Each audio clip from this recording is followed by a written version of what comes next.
I have my friend Gareth Porter on the phone right now. Gareth, are you there? Yes. Wonderful.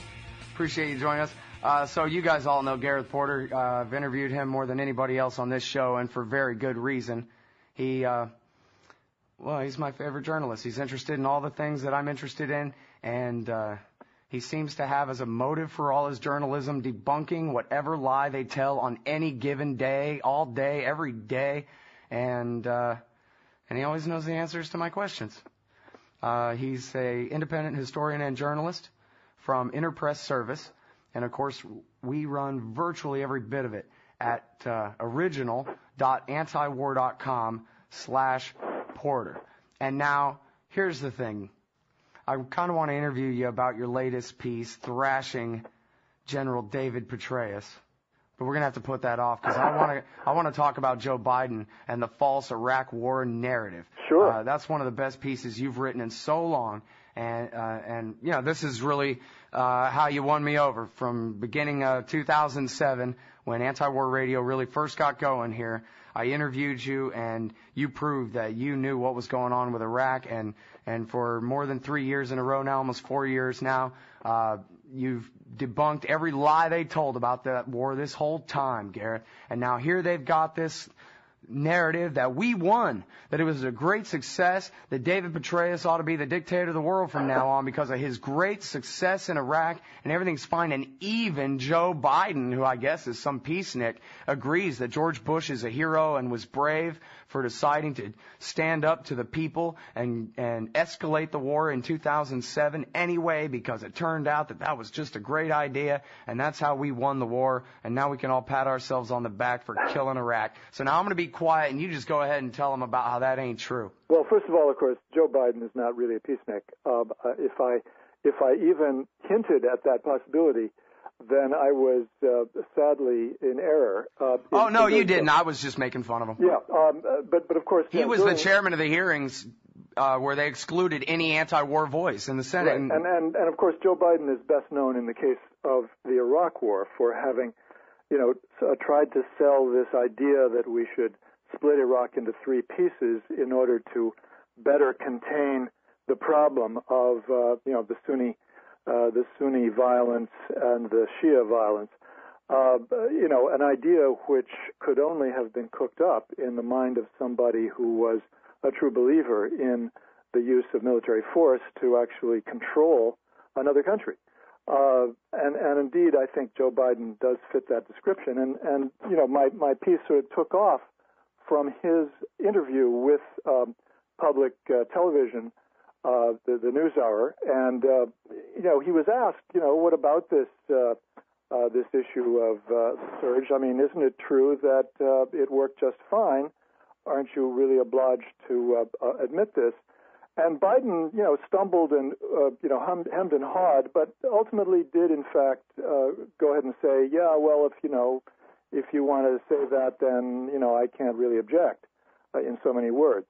And that got me thinking, okay, this is time to really come back to the reality, the real history of what happened in 2007 and 2008, and what we really need to know about this, what you called the narrative, and which I call the narrative of U.S. Triumphalism in Iraq. And so I did come back to this, and I think it's a timely a point at which to reiterate what I think many people will already know very well, but which I think I've perhaps added some additional documentation and details to. And that is that the Petraeus myth was really a matter of trying to take credit for, but of course he's been very successful in doing it, a series of developments in the violent struggle between the Sunnis and the Shia, and within the Shia community in Iraq, and claim that, in fact, it was U.S. military forces that accomplished something that really they had nothing to do with. I mean, that's the short version of it, of course. And what I did was to break it down into the three major components of the surge myth, if you will. First, that it succeeded in bringing the Sunni resistance folk over to our side against al-Qaeda, to cooperate against al-Qaeda. to basically stop fighting the government and the Americans and to start fighting al-Qaeda. Secondly, that it accomplished the great feat of bringing down the level of Sunni-Shia sectarian violence, particularly in Baghdad. And thirdly, that it succeeded in defeating the Shia militia threat, which of course Petraeus is always associated with a proxy war waged by Iran through what he called special groups. So what I did was to debunk all three of those myths. All right. Well, let's go through them one at a time here. We got the time. Okay. Well, we can get one before the first break, at least. The first one, with regard to the Sunnis, is one that I was really following from virtually the beginning of the time that I was writing about Iraq. I started writing about Iraq in late 2004, early 2005, and within a matter of weeks, I could see that there was a pattern here of evidence that the Sunni resistance organizations, the armed organizations fighting the coalition forces, the forces of the United States, particularly in Iraq, were turning against al-Qaeda, but they did not share al-Qaeda's extremist views religiously or in terms of strategy and tactics in the war itself. And so I saw this pattern continue to emerge throughout 2005, in which the Sunnis were not only against al-Qaeda quite openly, saying so that they were against al-Qaeda, but approaching the United States, offering a deal whereby they would basically bring Zarqawi's head on a stick in return for the United States basically stopping its war against the Sunni resistance. And I'm sorry, I have to interrupt right here. Just a small parenthesis. Michael Scheuer told me on this show he was involved in giving George Bush the numerous chances to kill Zarqawi before the invasion when he was safe up in Kurdistan. Over and over and over, they begged, the military and the CIA begged George Bush. They were following him. They knew where he was all day, every day. They had him marked. And George Bush would not let them kill him because, one, they needed a fake tie between bin Laden and Saddam. Different story, but trust me. And two, they were trying to get the French and the Germans on board, and they thought if they did a strike in Kurdistan, that would seem too cowboyish and make it more difficult. And then, as Scheuer said, this guy killed more American soldiers in Iraq than anybody. Well, that's a wonderful addition to the storyline, definitely. But just to continue that train of thought, what I saw was a genuine offer by the Sunni resistance to really take on Zarqawi, to defeat him decisively, deliver him not to the United States, because that would have been a violation of their nationalism, but to the Iraqi government, the Shia-dominated government, in return for a timetable for withdrawal, essentially. All right, now hold it right there, Gareth, because we have a lot more to go over here. We're talking about how everything they have ever said to you about the Iraq War is a damned lie on Antiwar Radio.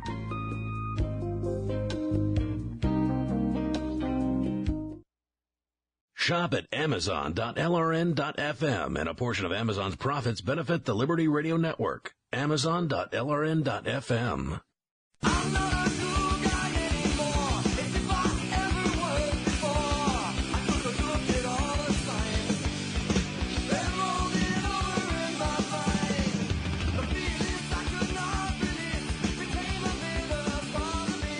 All right, kiddos, welcome back to this show. It's Anti-War Radio. I'm on Chaos Radio Austin and LRN.FM, also antiwar.com/radio. I'm talking with the great Gareth Porter from IPSnews.net and original.antiwar.com/Porter. And now, Gareth, you read even more than I do. I don't know how the heck you do it, man.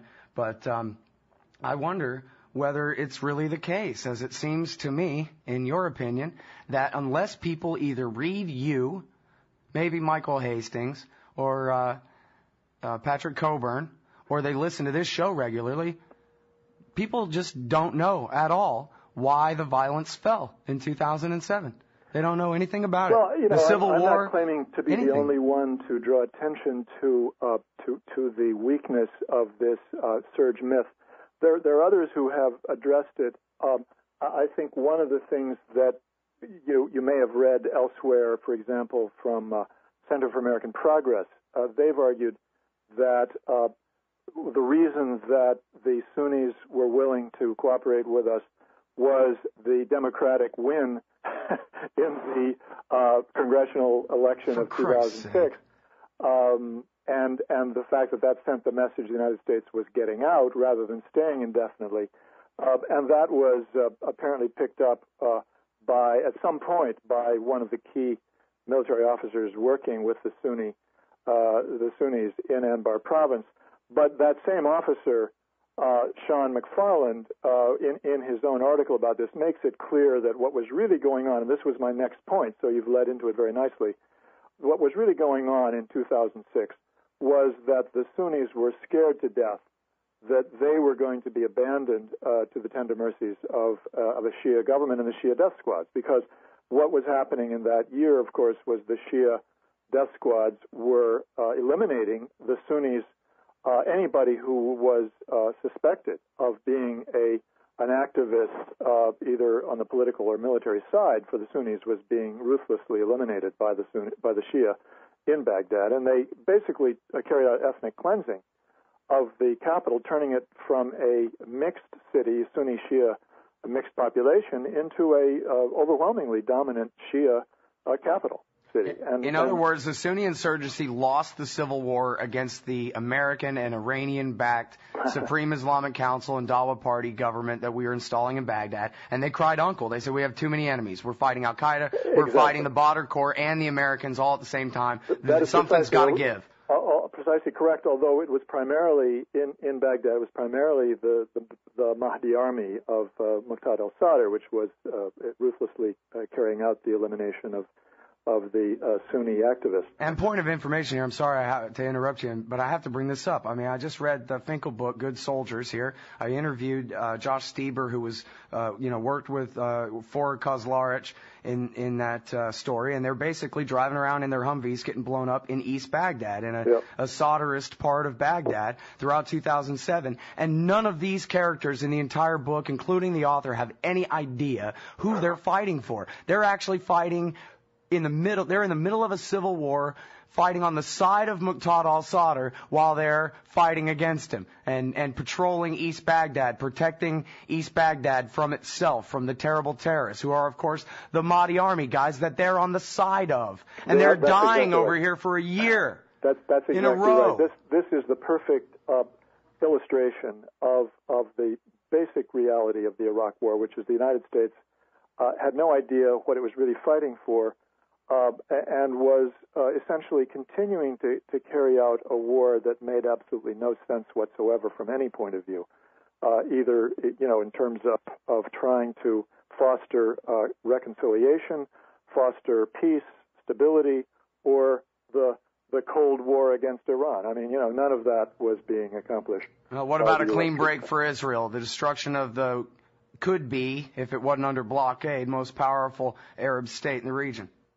Right, and so that takes me to the second point, which is that the Shia ruthless elimination of the Sunni opposition, and indeed most of the Sunni population in Baghdad, also had the effect, of course, of ending the sectarian violence in the capital, which was in 2006. If people cast their memory back to particularly the second half of the year, this was why the war in Iraq had basically lost its political legitimacy in the United States.